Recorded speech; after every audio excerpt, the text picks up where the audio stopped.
to another episode of the Fantasy Football Forecast. I'm your host, Trevor Scott, joined by my co-host, Matt Giraldi. What's going on, guys? And we are here for part 2 of our top 25 wide receiver rankings. So we will get into 13 to 25 today and break them down over 3 tiers. Fired up.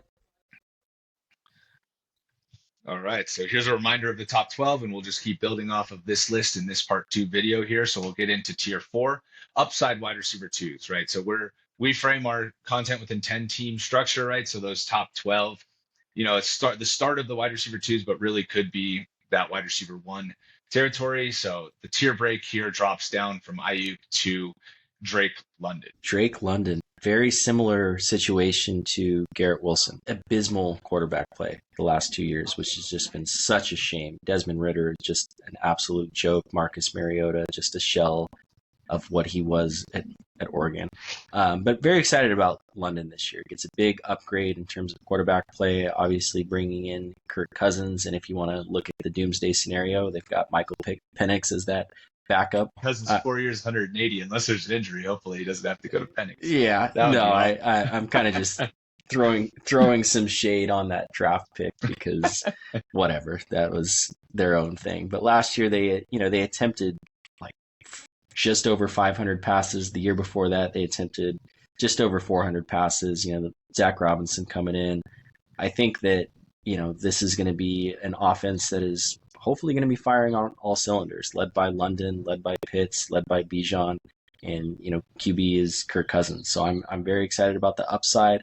Obviously, his range of outcomes maybe is a little bit wider than someone that we'd like at this position, but kind of got to bet on the talent and the situation here.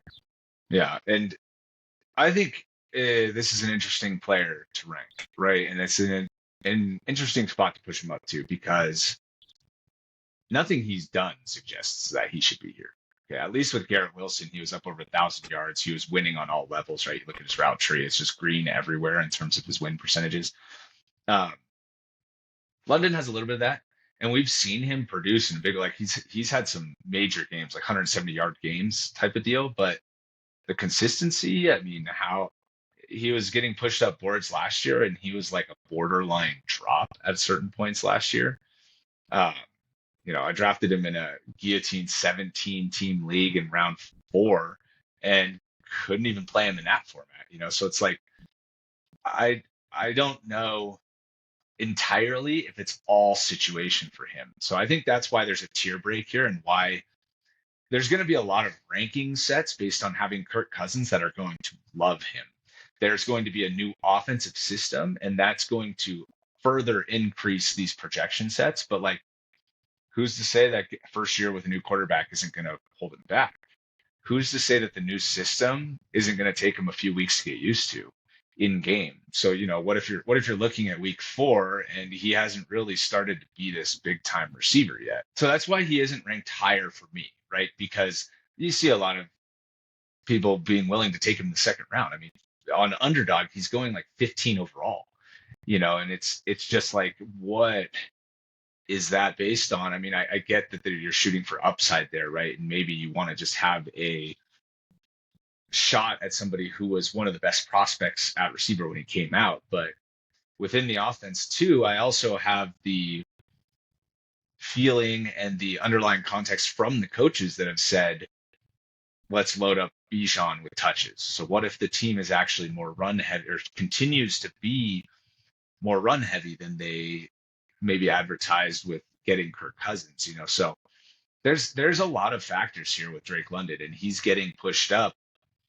because of better situation, but it's not based on his production. So buyer beware a little bit here. Make sure that you consider all of these things and that you're comfortable with the fact that you do think he's going to be the top end player, kind of despite so many different factors around him changing. Now, is your willingness to draft him based on who's your wide receiver 1? So I'll give you an example. If you've got Amon-Ra and you've got that floor, are you taking someone like London versus if you end up with like a Garrett Wilson or Puka Nacua? No. That doesn't really change, I don't think, how I would attack this part of the draft or how I would view London. I think based on me having him 13, and like at least one person in every draft is going to like him more than that, and is going to push him up an entire tier. I just don't expect to get London Yeah, very much. Um, I don't know that I'd go so that's far as fair. to say that he's an avoid, but he's somebody that I will like kind of actively try to not draft. Um, I don't think I'm willing to push him up. And even though I have him ranked 13, I'm gonna wait around if and try and get one of these other receivers in this tier. I think because I don't want to get stuck drafting somebody, that has a bunch of upside. Feel like you have to play them week over week, and then they're just struggling at the early part of the year. I just am gonna try and avoid that situation. And I guess like I play so differently in fantasy in that way because you want to look towards the end of the season. You want to be having the best players, right, when you're hitting the playoffs. And he could be that, right? But I also think there's something to be said about getting off to a slow start.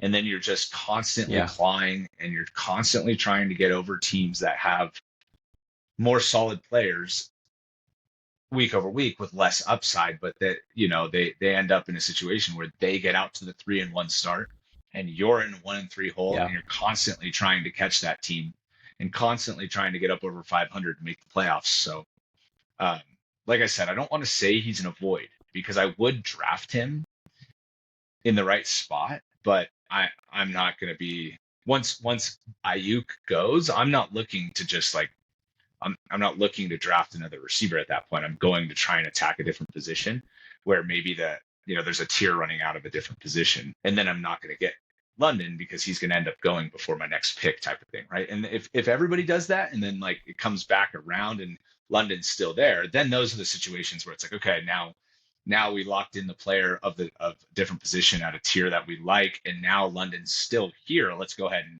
get in yeah, on him at that point. But overall, that's why I don't want to say he's an avoid, but like once those top 12 go for me, I'm not looking to go receiver with that pick at that point. So that's why I say he's kind of all right. So getting into number 14, somebody who was awesome last year and was getting drafted really low for kind of reasons that we probably should have foreseen as weak because we thought Baker wasn't going to be that good, or we think saw Baker have issues with OBJ and Jarvis Landry supporting them as number ones, and then didn't have any problem with Mike Evans because Mike Evans is just an awesome player. So, he comes in at 14 here. We saw it last year that he was top 5, and I think that Evans really could be a difference maker again this year. Same offense, same situation. Baker re-signed, he re-signed.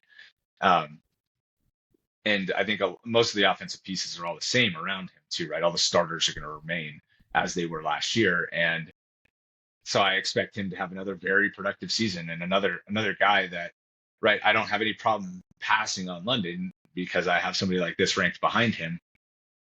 And I would feel just as comfortable with that in my wide receiver 2 slot. yeah. Kind of the Excuse me. opposite of London. We've just seen it year over year. And I don't think that the 13 touchdowns from last year is necessarily something that's going to get repeated, but he doesn't have to fill this, number 14 position. So I love Mike Evans. I just, the age 31 thing obviously is going to scare some people a little bit, but all he's done is produce year over year. So he's someone I'm comfortable drafting as well. Yeah, 1,000 yards every year. Bank it. Every year. Yeah.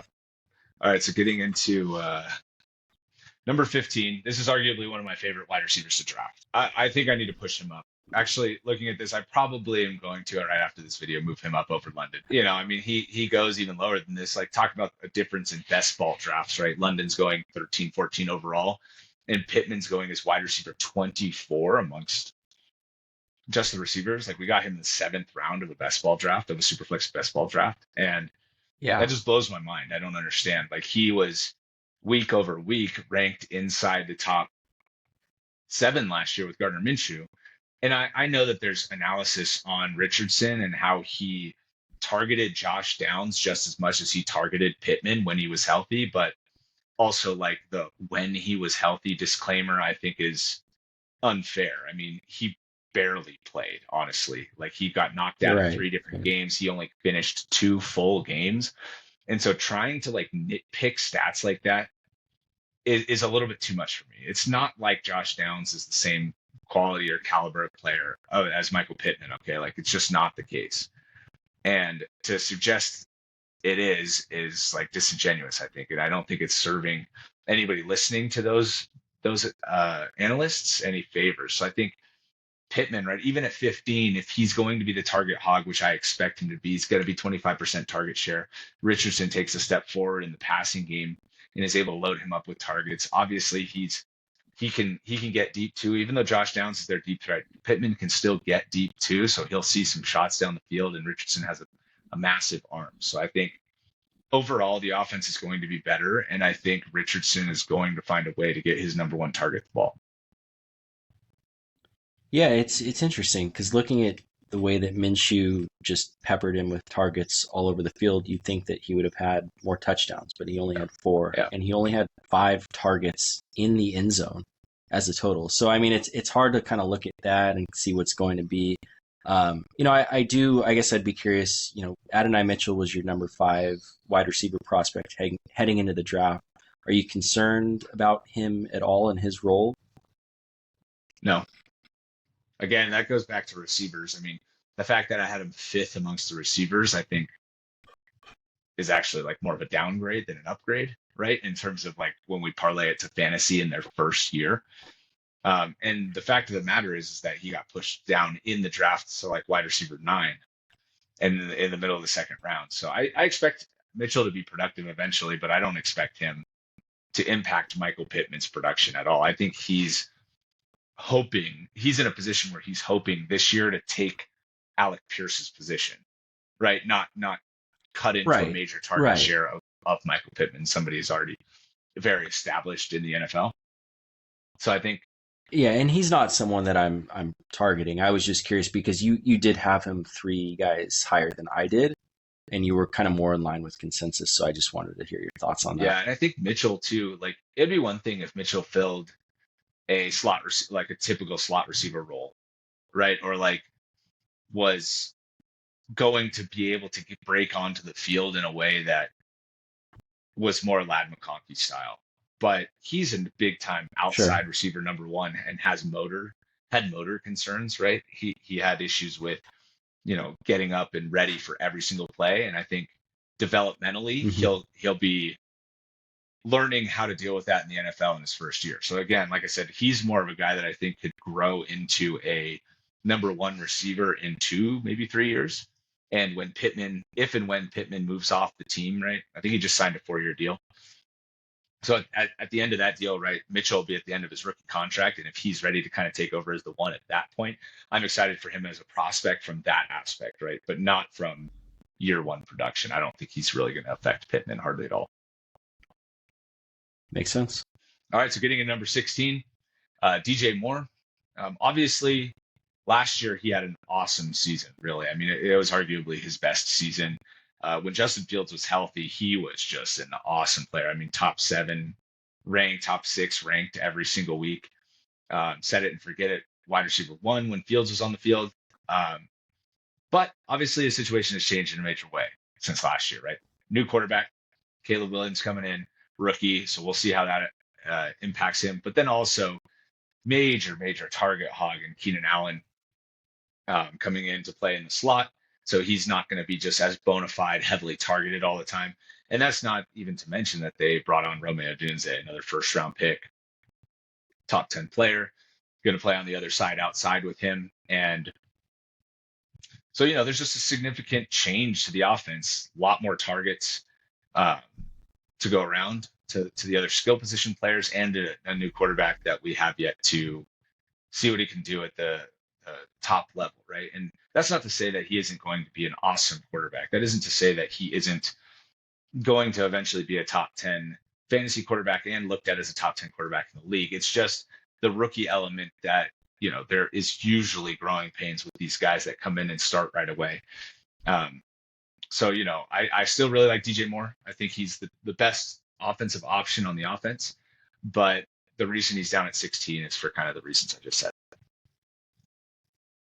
Yeah, and I'm starting to push DJ Moore down quite a bit. He's kind of on my do not draft list this year. Had a career year, gets a new rookie quarterback, new coach, new OC, two other, potential target hogs. Obviously Keenan we've seen, and Rome Odunze could eventually be a very solid number one in the NFL. So there's just too many question marks for me, for him at this position. Fair enough. And the last guy of this tier, we've got Deebo Samuel. So interesting that we ended tier 3 with a 49er receiver, and we're going to end tier 4 here with another 49er receiver. So you want to get into Deebo?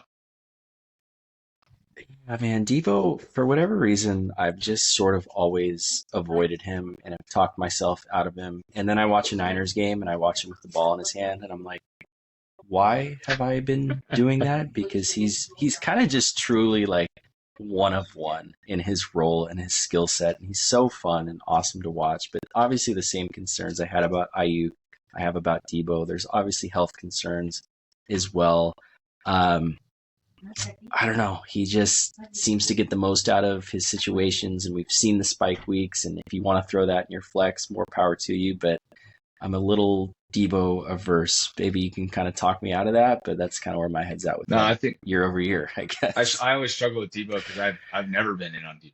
I never I don't I don't like Yeah, the unpredictability of like that hybrid type role. yeah, I don't like the unpredictability of relying exclusively on yards after the catch. I mean, the amount of times he goes down the field is just so limited since his massive receiving season, right? I mean, you think about, I think that was like 4 years ago now, where he went for 1,440 receiving yards.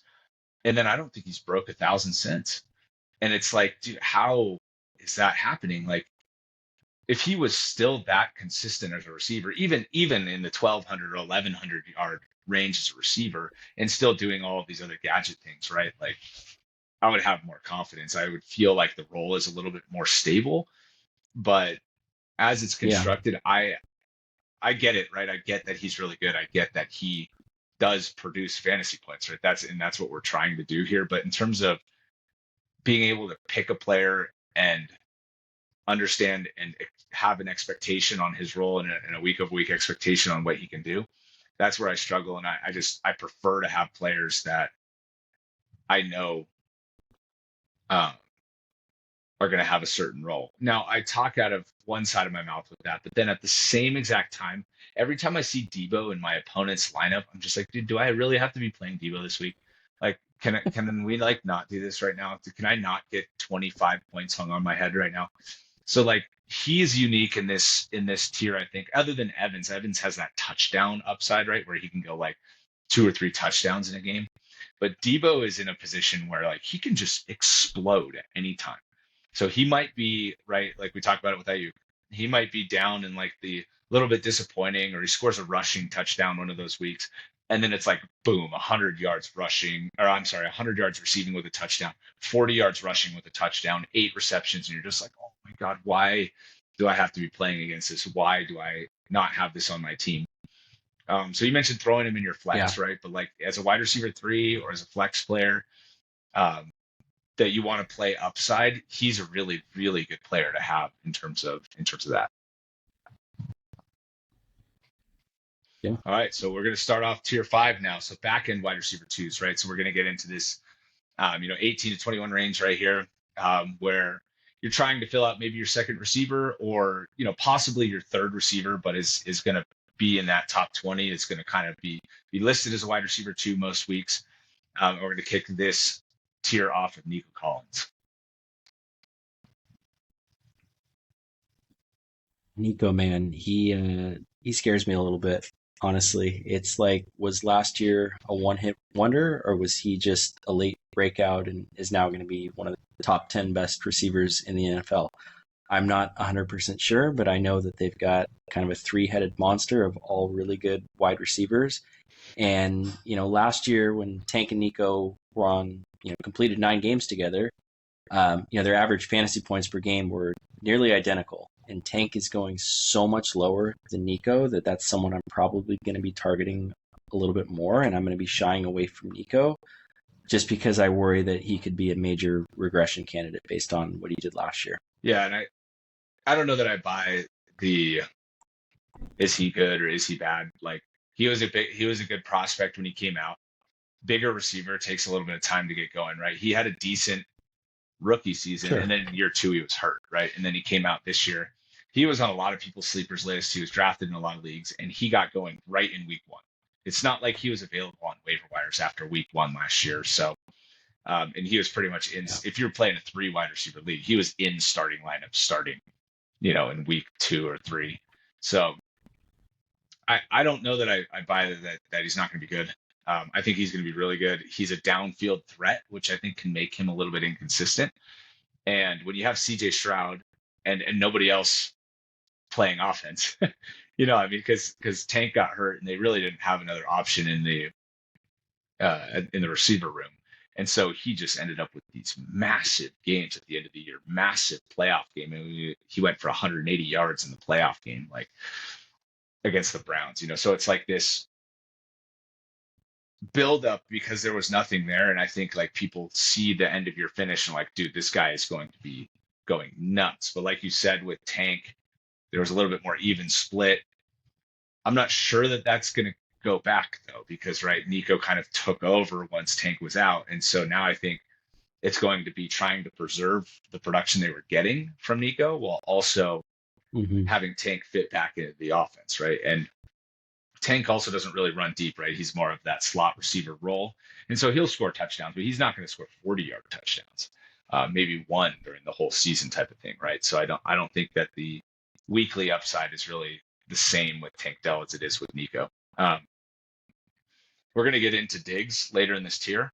So I'm going to refrain from really talking too much about Diggs, but I think that's also another element is if you think Diggs is taking over from Nico in terms of the number one target and the deep production, then we have a big issue here because I don't know how it's going to play out between the two. And they have so many weapons. And is this going to be the 49ers, but a worse offense overall? Like I don't know how to really evaluate that part of it. And splitting it between 3 receivers instead of the 2 receivers on the 49ers is another like curveball. So I think to support these guys, the Texans are really going to have to up their pass volume, which I think they'll do. Which is why these guys are going to be in the top 20 receivers. But I think it's just a tough pick here, right? That you might end up with somebody that kind of gives you more down weeks than boom weeks. All right, so getting into number 19, DK Metcalf, right? And I like Metcalf. I think he's a stable player, good target. I think that Geno is going to go more back to 2022. They got better offense coming. JSN, I think, will take on a little bit bigger role too. So hopefully that pulls some of the attention away from Metcalf, and Metcalf can find his way into the end zone more frequently. Overall, right, the offense will be better and less attention on him. So big time red zone threat, obviously, and he's got all the speed in the world, and he works on his speed because he's like in track meets in the off season type of thing, right? He's really trying to improve his speed. Yeah. So overall, I like Metcalf. I think he's probably the most boring pick of this group, right? He's the one that's like, am I going to take Metcalf? Okay, let's take Metcalf. We know what we're getting.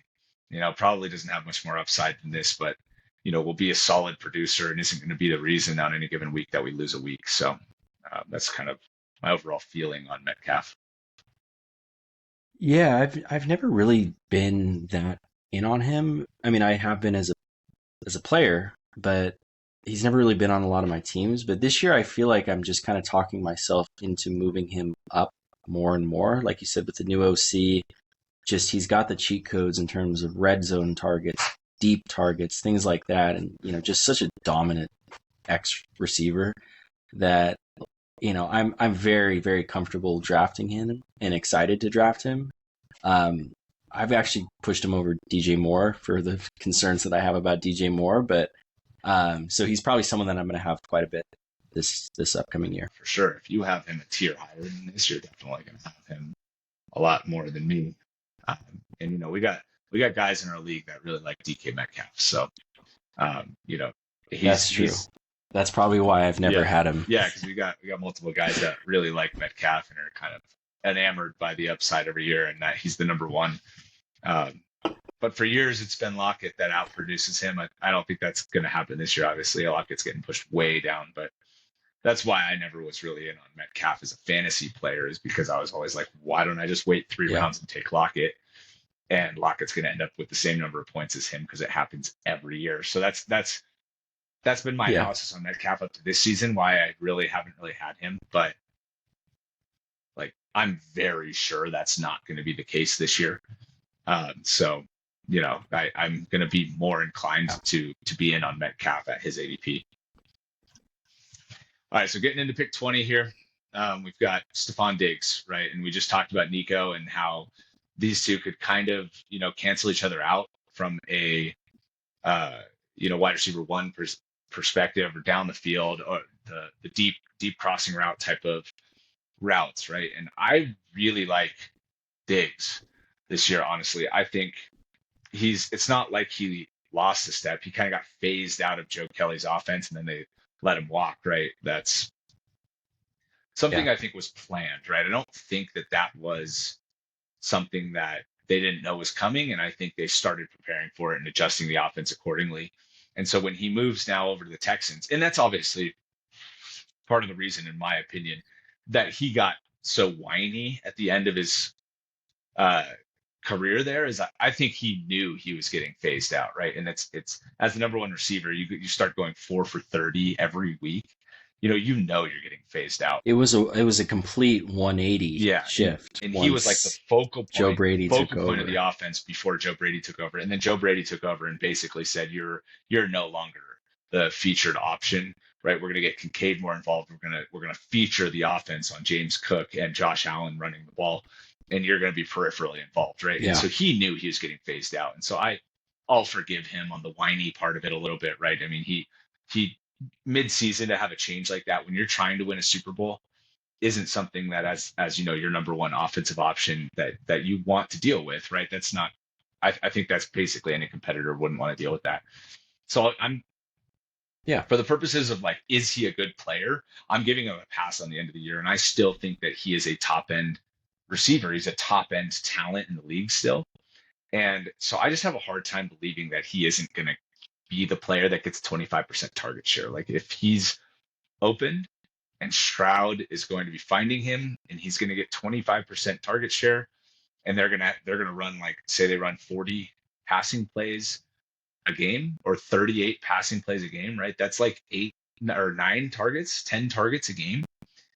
And if that's going to be his volume, he is going to crush this ranking and crush this ADP. Now, if it's 20%, and it's down at 7 or 8 targets, 7.5, 8 targets a game, he probably won't beat this position by a lot, right? That he's going to still continue to have those 4 for 40 stinker games while Nico and Tank and Joe Mixon are going nuts. So I think role is very dependent, or is going to be very important here. I think the passing volume on the offense overall is going to be very important here, but this is somebody that I want to draft. You haven't been able to get Diggs this low since his first season in Buffalo, when he was going like wide receiver 25. And we all just wrote off the fact that he was super talented and going into a situation where he was going to be the one. And that's happening here again, right? Where he's going into a new situation and he could be the one. And if he is, then he's going to far exceed this draft position. So I do have him ranked after Nico. And I, if I'm on the clock and they're both there, I think I would take Nico over him. But if I can wait around and take Diggs, that's what I'm going to try and be doing in my drafts. That's fair. And overall, this is a CJ Stroud take. Yeah. I mean, I think this is right. I mean, these guys competing with each other for targets is only going to help. It's only going to help Stroud, man. Right? This is why I love Stroud. I mean, it's unfortunately these guys are both ranked here, but if one of them wasn't on the team, they'd be in tier 2, right? Like, that's just how I feel about it. If Diggs hadn't signed, I would have been putting Nico at 9 and in tier 2. And if Nico had moved on and Diggs was the option, I'd be putting him even probably higher, probably 7 and in tier 2 with Diggs. So, that's the level of player they are. If one of them gets hurt, like, that's where they're going to be ranked week over week, right? So if one of them goes down, you're going to pull up the weekly rankings of whatever you look at, you're gonna be like, dude, how is Diggs 7? How did he get picked 20th overall in my draft and now he's up at 7? Right. So those are the kind of things that you're gonna see during the year if there's an injury or whatever. Uh, but yeah, so I basically like whichever one of these guys I can wait on and get, because if one of them falls to the round below the other one, that's the one that I'm going to want to try and get it on. Yeah. All right, got a little long-winded with the Texans analysis here, so let's get away from the Texans. We aren't going to be talking about the Texans anymore this episode, anyways. I can't get over the Texans offense. I'm just so excited about it, so that's why I'm getting so into it. But overall, get in on the Texans offense, and we will move off of them now and get into Jaylen Waddle.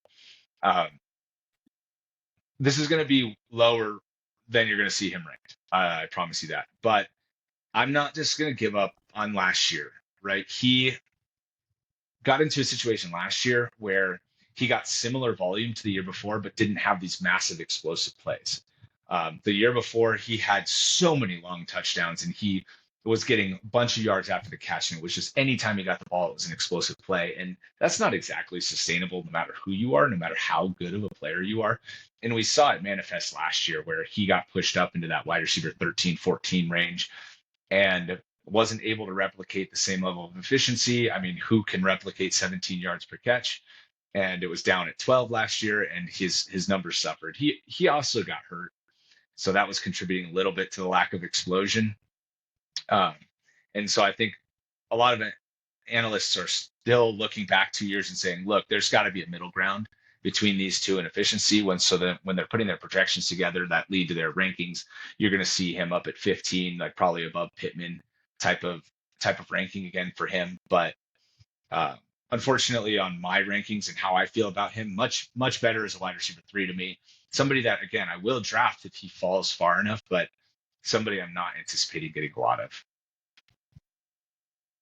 Yeah, and I've seen him be pushed up quite a bit over the last couple weeks. I don't know what's kind of going on with consensus, and maybe I'm sour on him because I was so high on him and drafted him last year. But I mean, he finished as wide receiver 33, had a couple injury weeks, but 2 top 12 fantasy finishes, 6 at wide receiver 36 or worse. And one of those games was when Tyreek Hill was out when he went off. And I don't know. If anything happens to Hill, he's top. Sorry, there's a wasp going around. He's easily top 10, maybe top 5 any given week. So I get that argument, but he is so clear the number 2 on this team, and what he did last year was so disappointing versus the first couple years. So I don't know. I think at 21, sign me up. But where he's being drafted right now in a lot of leagues, I'm going to be out on him. So and that's why I rank him where I rank him. Like, this is where I want to try and attack him, right? That's where I have him if too. He's above that, I'm going to end up with a guy like Diggs, right? Like, that's just how it's going to go. So I will say about him too, like, part of projecting and ranking the Dolphins offense is it's uniquely concentrated in the passing game to these two players, to Hill and to Waddle. They're the only game in town. They can coexist as a 30% and a 25% target share, and 55% target share between two players on an offense does not happen in the NFL, right? Like that, this is the only team where that will happen. And so that's why these guys are starting to push it up, is he gets the target percentage of a number 1 wide receiver. And so the volume, even though he's the number 2, even though the number 1 in front of him is so good, he gets the volume of a lot of these other number 1 wide receivers, even that we're ranking up in tier 3, in terms of target percentage. So, if the volume is there, that's why he's going to get pushed up. And these these projection sets, if you hear people talking about their projections, that's why he gets pushed up. Now, do I think that's necessarily going to be the case? I don't know. I mean, if it goes down to 22 or 23, that's a target a game, right? One less opportunity really to go off each game for a big play, that kind of holds him back a little bit. So we'll see how that plays out this year, but I'm not going to pay for it, right? That's just basically what it comes down to. And I'm going to try to sit and insist that I get him later, or just I won't have him on any of my teams. Yeah, no, that's a good point about hitting the volume of a Mhm. number one, and I think that's also due to the fact that Tua can't really support three wide receivers just with his limitations with his arm strength, more or I don't know less. that But that's the problem. I think the problem is that they have two awesome receivers. I Don't have to take get that some dig at I Tua. have to get Yeah, some Tua. that's not why. I have I have to get some Yeah, Tua shade out on yeah. every episode. Making But making yeah, don't making listen to up the stuff. people that Yeah. say don't listen to the people that say draft OBJ this year. He's just going to be on waivers. Now they did bring in Malik Washington, who I think over the course of time will be a solid number three that they've been looking for, but from a volume perspective, it's going to be, very dismal. But from an offensive perspective, they're very good as long as the weather's above 70 degrees. Oh my gosh. Or how about just not negative 27, right? Like how about let's change the Yeah, location of that game? fair. Yeah. Okay, anyways. Yeah, dude. We'll leave it there for Miami. We'll leave it there for Waddle. And we're gonna get into tier six now. So these are the beginning of the wide receiver threes. And again, we're talking about 10-team leagues, right? So we're getting into that 22 to 25 range. So these are the higher end wide receiver threes, but still wide receiver threes. And if you're watching this and you play in a 12-team league, just think of this as the back end of your wide receiver two options here. So the first one is Cooper Cup, and we talked about this with Puka that maybe we're just too low on Cup. Maybe he's just a really good player that should be higher, and Stafford can support two wide receivers, right? He's gone up over 5,000 yards before, and he's supported some of the greatest wide receiver seasons in the history of the league, right? I mean, Calvin Johnson and Cup, both the top two receiving yardage seasons ever were quarterbacked by Matthew Stafford. So, there is a chance that these two guys are just awesome. And again, I said limited to the Dolphins on 25 plus target percent or target share percentage, right? I guess I kind of fibbed there because Puka and Cup could also do that. Um, so I like Cup. I think he's a great pick. I think, you know, again, maybe somebody that you would want to try and target if you're going to miss on Deebo, right? Or if you're going to miss on, you just don't want to deal with the Texans top end area. You're going to decide to target Tank Dell later, and you just sit and take Cup around later, right? Like I think there's all positives to that. I think he took a big step back physically last year, right? He was dealing with injury, and not seeing him healthy is going to hold it back in the rankings for me a little bit. It's just unfortunate that that's going to be the way that he gets Yeah. knocked down from his like top end production, but that's just unfortunately where we're at with him.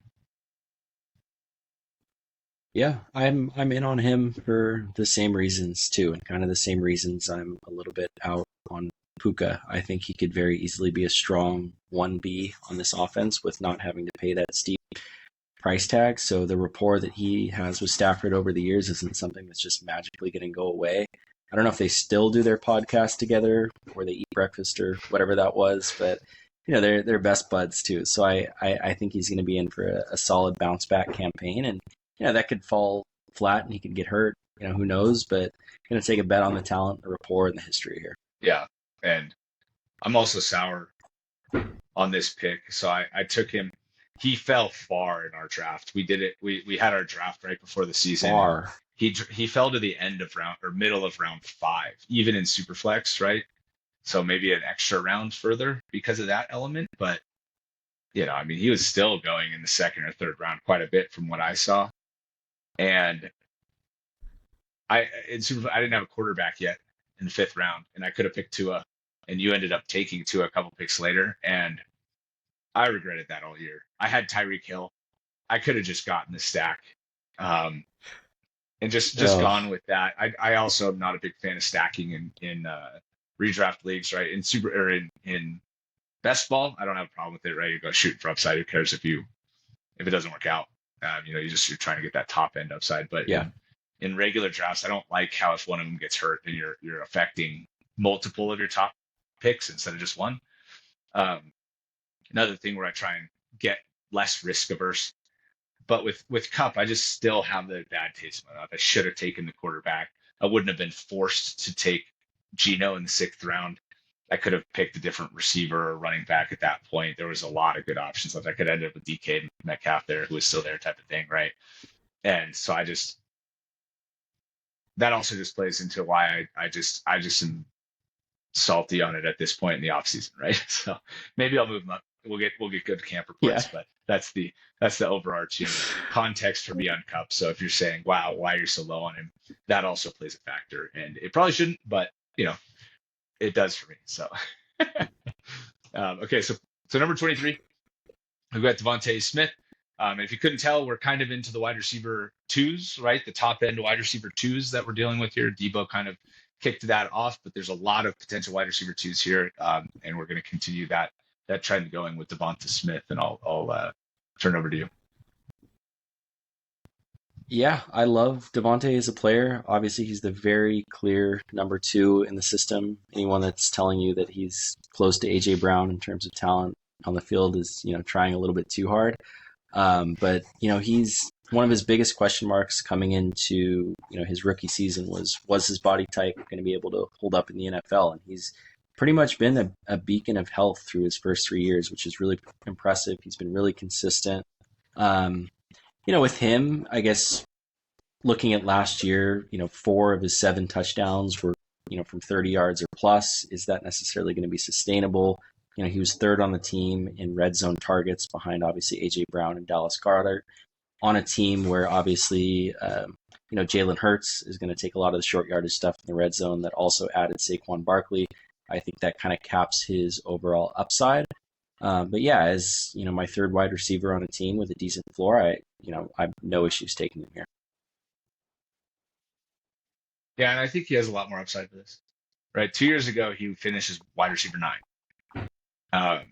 He obviously didn't do that last year, but he was still in the top 20 last year after a bad start too. Right, he did not get off to a very good start to the year, but he did have very good middle of the season. He did score quite a few touchdowns, and so for me, I hope, if you're hoping that Kellen Moore is really going to change the passing offense here, like I do, I really like targeting Devontae Smith again. This is a guy I took in the 4th round last year,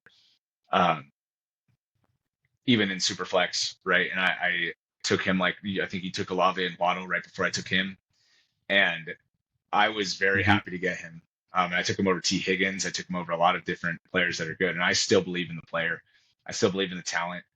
And you saw in the playoff game where AJ Brown didn't play, and he went off. He had 120 yards, 9 catches. So he very much is able to get open. And I think that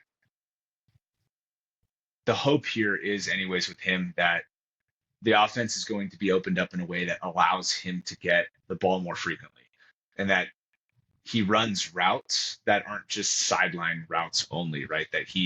I know sending somebody so small over the middle of the field isn't necessarily always the best case, but opening up the slant routes a little bit, opening up the dig routes a little bit, and seeing what he can do on that, right? And hopefully that he gets a couple extra targets throughout the year on those type of routes, and that he can kind of turn those into bigger plays. So I'm in on Smith. I think that he has the ability to far exceed this position, but he didn't he did a little bit last year, but he just didn't show that same upside. So I would love to get him as a 3, especially if you can get him as a flex position in a 3 wide receiver league, get him as your 4th receiver. This is somebody that I'm very in on overall. So love Devontae Smith. All right, and then number 24, Amari Cooper. Throw that one to you as well. Yeah, so I kind of talked up Deshaun Watson a little bit as a sleeper in our quarterback preview episode, and the Browns, they want to pass, and they've kind of gone away from that identity as a run first team the last couple of years, and I think that he can truly be an alpha on that team. We saw him take over that game. Was that on Christmas Eve where he scored 40 something fantasy points that ruined my day. Didn't allow me to get into our leagues. Championship. Yeah, got Mike there single-handedly. So I think if I'm putting my money on a Watson bounce back on a team that wants to pass the ball, then yeah, I'm in on Cooper and the talent here. Yeah, and I think too that this ranking is a little fatigued, right? That, we've been wanting him to have this Sure. major season, or wanting him to break into these top end production, but that the guys I've ranked in front of him, I think, have more upside than him. And that's what it kind of comes down to. He is a solid player, somebody, again, that I'll draft a lot as a 3, even a 4. But I don't know, the upside or just the consistency week over week isn't there. And he was not good with Watson last year. We could just call a spade, right? He was not good with Watson. He was very good with Flacco, right? Flacco sits in the pocket and is going to throw it deep, accurate, good arm. So in a way that Watson's not. And, he maybe will figure that out this year, but I have a lot of trepidation on this pick, because if you're going to pick somebody who has the level of downside of just, 8 for 80 is kind of what you're hoping for, maybe a score. Yeah. It's just not enough, right? If you're hoping for 12 points, and if you get a touchdown, you get up to 18 or 16 or whatever it is, and you're like, oh, thank God. It's more of relief than happiness when he does it. It's more nerve-wracking Yeah. to have a player like that. And it's just like every week you're on the edge of your seat hoping that Cooper can live up to his potential that he's supposed to be week over week, every single week. And so he's less fun to own than other players, I think. Yeah. And he's definitely going to be less fun to own than this next guy. So number 25, we slid George Pickens into this list. And I think, there's a lot of guys right here at the 25 to 32 range that could have made this pick. But talk about somebody who's fun to own, because if he has a down week, that's the expectation. But when he explodes, it's like, oh my gosh, he's going to win me my week. And this is the greatest thing ever. And he's got an 80-yard touchdown, and all he has to do is get 15 more yards, and I'm happy, So, and with Russell Wilson, right, they work really well together in terms of what Wilson does well and what Pickens does well. Wilson's very good scramble drill, throwing it deep, and Pickens is very good at getting open down the field. So I think that this is kind of going to be a very successful early season connection. If Wilson stays, the quarterback is still very much up in the air, but I think overall Pickens, and we saw Fields do really well with DJ Moore last year, who's a similar style player. DJ Moore has some more skills in the short area game, but I think even Fields would be able to support Pickens in a very good way. So I like Pickens, and I think he's going to be a player that's really fun to own, especially in 3 wide receiver, because you can just put him there and you don't have to think about it too much. You don't really think about benching him, right? If he gets at 4 points, that's kind of the expectation, but if he gets at 25, you're going to win. So yeah, I agree, man. And I was kind of pushing you to put him in this, top 25 to kind of round things out. And, I think this year with, the subtraction of Deontay Johnson, that's going to be a really big thing for him, because he got 28% of the targets last year when Deontay Johnson missed, less than 20%, when Johnson was on the field. And we can just see that he can score from anywhere and be so electric with the ball in his hands. So I'm very excited to draft him, kind of that lotto ticket week to week that we've talked about. And for our league where we, play with bigger rosters, I think that you kind of need that. So yeah, looking forward to seeing him this upcoming season with an upgrade or upgrades at quarterback play.